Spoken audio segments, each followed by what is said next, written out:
The pain of overloving someone. When you overlove someone, you get overhurt in return.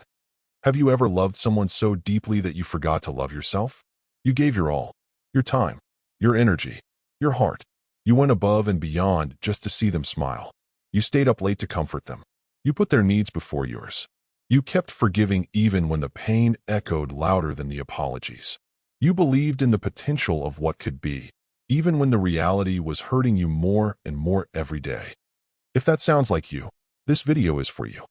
Let's talk about something many people experience but few talk about: overloving someone and the deep pain that follows.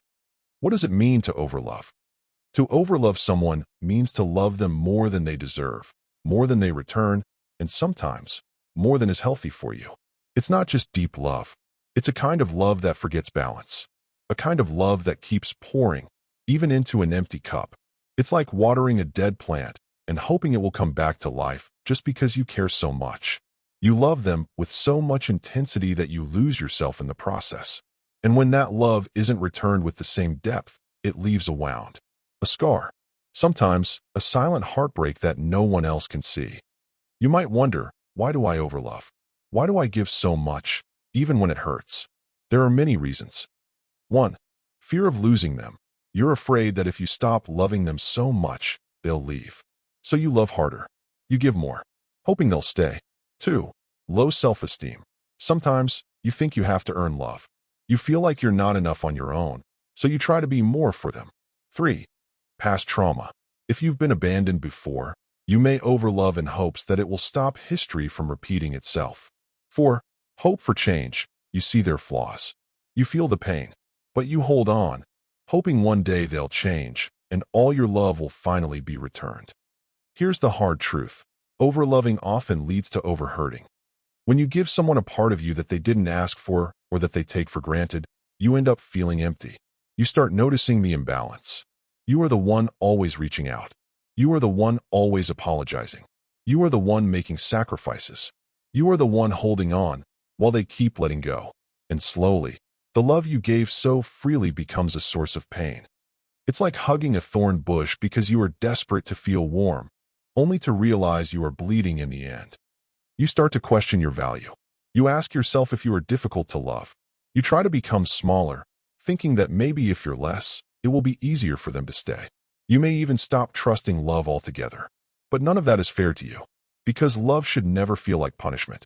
It should never make you feel small. Real love nurtures, uplifts, and protects. It doesn't leave you drained and questioning your sanity. One day, you'll wake up and realize something important. You can't pour from an empty cup.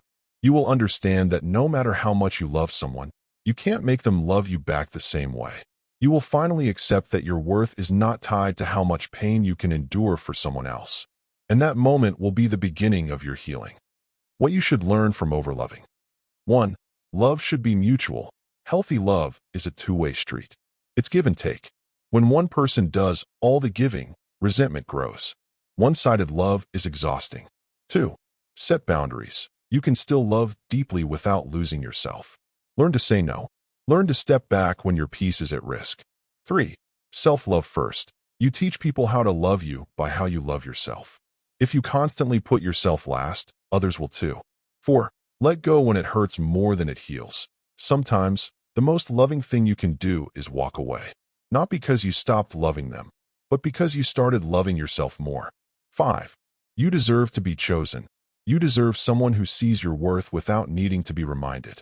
Someone who meets your energy, who values your heart, who never takes your love for granted. Healing from overlove is hard, but it's possible. Start by forgiving yourself. You did what you thought was right. You loved with pure intentions. You gave your best. That's nothing to be ashamed of. Next, take your power back. Reconnect with who you are outside of that relationship. Do things that make you feel alive again. Surround yourself with people who love you for you, not just for what you can give. Most importantly, don't stop loving. Just learn to love smarter. Love with balance. Love with boundaries. Love with awareness. Finally, overloving is not a weakness. It's a sign of your capacity to care deeply. But you must understand this. The right person will never require you to lose yourself to prove your love.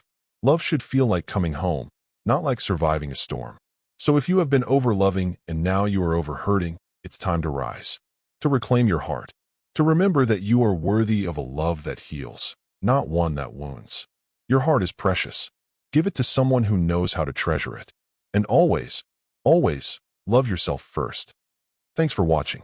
Remember to like, share, and subscribe for more.